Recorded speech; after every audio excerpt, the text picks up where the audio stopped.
नमस्कार दोस्तों, स्वागत है आपका ट्विटर सत्यम पर।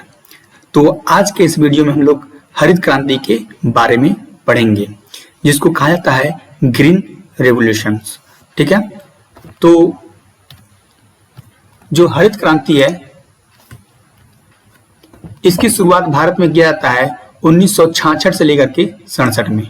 हरित क्रांति की शुरुआत भारत में 1966 से 67 के बीच में किया जाता है। नॉर्मन बोरलॉग जो थे, इनको विश्व में हरित क्रांति का जनक कहा जाता है। नॉर्मन बोरलॉग को विश्व में हरित क्रांति का जनक कहा जाता है। ये रहने वाले तो यूएसए के थे, ये यूएसए के निवासी थे, परंतु इनकी जो कर्म भूमि थी वो मैक्सिको थी। ठीक है, मैक्सिको में रह करके इन्होंने शोध वगैरह किया था।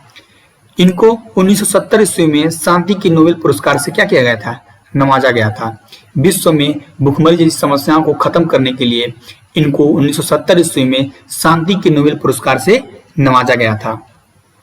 भारत में एम एस स्वामीनाथन को हरित क्रांति का जनक कहा जाता है। भारत में एम एस स्वामीनाथन जी को हरित क्रांति का जनक कहा जाता है। हरित क्रांति का जो उद्देश्य था वो था खाद्यान्न उत्पादनों को बढ़ाना तथा देश को आत्मनिर्भर बनाना। ठीक है, उसके बाद जो हरित क्रांति का जो सबसे ज्यादा प्रभाव जिस फसल पे पड़ा वो था गेहूं और चावल। गेहूं और चावल जो फसल था, इस पर हरित क्रांति का सबसे ज्यादा प्रभाव पड़ा था। ठीक है दोस्तों, उसके बाद जो है हरित क्रांति से जो लाभान्वित जो राज्य थे वो थे पंजाब, हरियाणा, उत्तर प्रदेश, बिहार और तमिलनाडु। ये सभी राज्य हरित क्रांति से लाभान्वित हुए थे। हरित क्रांति शब्द का प्रयोग सबसे पहले विलियम गार्ड ने किया था। ठीक है, हरित क्रांति का सबसे पहले प्रयोग किसने किया था? तो विलियम गार्ड ने किया था। भारत में हरित क्रांति के राजनीतिक जनक चिदम्बरम सुब्रमण्यम जी को कहा जाता है। भारत में हरित क्रांति के राजनीतिक जनक, ठीक है, वैसे भारत में जनक किसको कहा जाता है? एम एस स्वामीनाथन जी को कहा जाता है, परंतु राजनीतिक जो जनक थे वो थे चिदम्बरम सुब्रमण्यम, जिनको भारत रत्न से 1998 ईस्वी में नवाजा गया था। ठीक है, अब आते हैं अपने अगले टॉपिक की तरफ, जिसका नाम है हरित क्रांति शब्द का विकास कैसे हुआ। ठीक है, हरित क्रांति सक्सेस कैसे हुआ उसको देखते हैं। हरित क्रांति में HYV सीड्स का प्रयोग किया गया। ठीक है, HYV सीड्स अर्थात H फॉर होता है हाई, Y फॉर होता है यील्ड और V फॉर होता है वैरायटी। ठीक है, अर्थात उच्च उपज वाली जो जातियां थी, बीजें थी, उनका प्रयोग किया गया था। हाई यील्ड वैरायटी शब्द मतलब इसका फुल फॉर्म था HYV का। ठीक है, इनका प्रयोग किया गया था। और हरित क्रांति में रासायनिक उर्वरकों का प्रयोग किया गया। ठीक, कीटनाशकों का प्रयोग किया गया।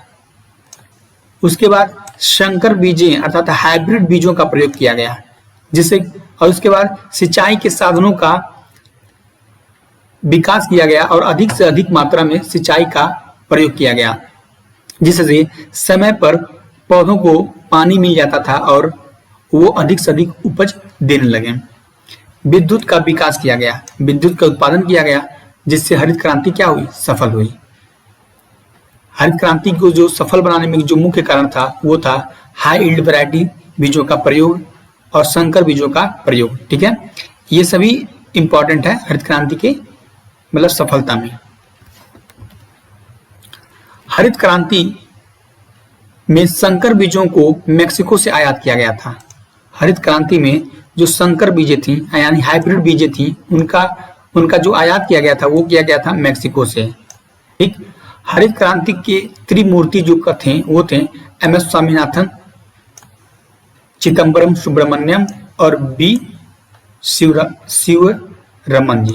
ठीक है, वी शिवरमन जी, ये कौन थे? तो ये त्रिमूर्ति कह जाते हैं हरित क्रांति के। एम एस स्वामीनाथन जी को 2024 में भारत रत्न से नवाजा गया था। ठीक है, एम एस स्वामीनाथन जी को 2024 ईस्वी में भारत रत्न से नवाजा गया था, काफी लेट नवाजा गया। उसके बाद प्रधानमंत्री लाल बहादुर शास्त्री जी उस समय क्या थे? प्रधानमंत्री हुआ करते थे जब हरित क्रांति भारत में आया था। उस समय लाल बहादुर शास्त्री जी प्रधानमंत्री हुआ करते थे। इनको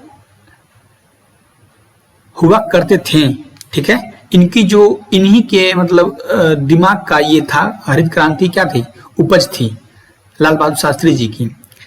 परंतु इनकी जब मृत्यु हो जाती है तो फिर इंदिरा गांधी जी इस हरित क्रांति का बागडोर संभालती हैं, ठीक है। हरित क्रांति का बागडोर इंदिरा गांधी जी संभालती हैं प्रधानमंत्री लाल बहादुर शास्त्री जी के मृत्यु के बाद। लाल बहादुर शास्त्री जी को 1966 ईस्वी में भारत रत्न से सम्मानित किया गया था। इन्होंने ही जय जवान जय किसान का नारा दिया था, ठीक है। ये उस समय जो योजना मंत्री हुआ करते थे वो थे प्रोफेसर अशोक मेहता। अशोक मेहता जी हरित क्रांति के समय योजना मंत्री हुआ करते थे। हरित क्रांति को बीज उर्वरक क्रांति भी कहा जाता है, ठीक है। हरित क्रांति को बीज उर्वरक क्रांति भी कहा जाता है, ठीक है। उसके बाद जो जनक देश था हरित क्रांति का वो था मेक्सिको, ठीक। मेक्सिको ही हरित क्रांति का सबसे बड़ा जनक देश था। पंजाब सर्वप्रथम हरित क्रांति को लागू किया था, ठीक है। पंजाब जो था सर्वप्रथम हरित क्रांति को लागू किया था, ठीक है दोस्तों। आइए फिर से हम इसको समराइज करते हैं। संकरित जो बीजें थी वो कहाँ से लाई गई थी, तो वो लाया गया था मेक्सिको से। हरित क्रांति के त्रिमूर्ति कौन कहे जाते हैं, तो एम एस स्वामीनाथन जी, चिदम्बरम सुब्रमण्यम जी, बी शिवरमन जी। उस समय प्रधानमंत्री कौन हुआ करते थे, लाल बहादुर शास्त्री जी उस समय प्रधानमंत्री हुआ करते थे। इनको भारत रत्न से 1966 ईस्वी में सम्मानित किया गया था। जय जवान जय किसान का नारा इन्होंने नहीं दिया था। योजना मंत्री जो वो थे प्रोफेसर अशोक मेहता। हरित क्रांति को बीज उर्वरक क्रांति भी कहा जाता है। जो जनक देश था हरित क्रांति का वो कौन था, तो मेक्सिको था। पंजाब सर्वप्रथम हरित क्रांति को लागू करने वाला कौन था, राज्य था। अब आते हैं अपने लास्ट पीपीटी की तरफ, जिसमें जो दूसरी हरित क्रांति थी उसके बारे में उल्लेखित है। जो दूसरी हरित क्रांति थी वो 2006 में इसका शुरू किया गया। 2006 में इसको शुरू किया गया। उस समय जो राष्ट्रपति थे वो थे एपीजे अब्दुल कलाम। इन्होंने ही दूसरी हरित क्रांति की घोषणा की थी, ठीक है। और प्रधानमंत्री जो हुआ करते थे वो थे डॉक्टर मनमोहन सिंह जी। ये प्रधानमंत्री हुआ करते थे दूसरी हरित क्रांति के समय। पहली हरित क्रांति में गेहूं और फसलों को ही, गेहूं और धान की जो फसलें थी यही सिर्फ लाभान्वित हुई थी।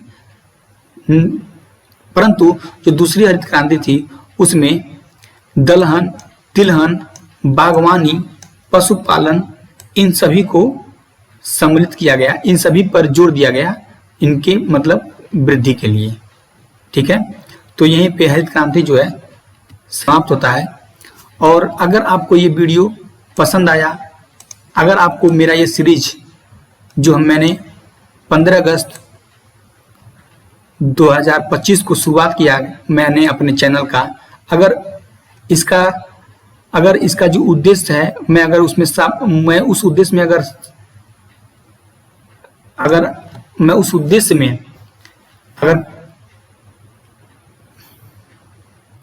कुल मिला के कहने का मतलब ये है कि अगर आपको ये वीडियो पसंद आया तो इसको लाइक कीजिए, इसको अपने दोस्तों के साथ शेयर कीजिए, और अगर आप इस वीडियो पर नए हैं तो चैनल को सब्सक्राइब कीजिए, ठीक है। बहुत बहुत धन्यवाद। जय हिंद।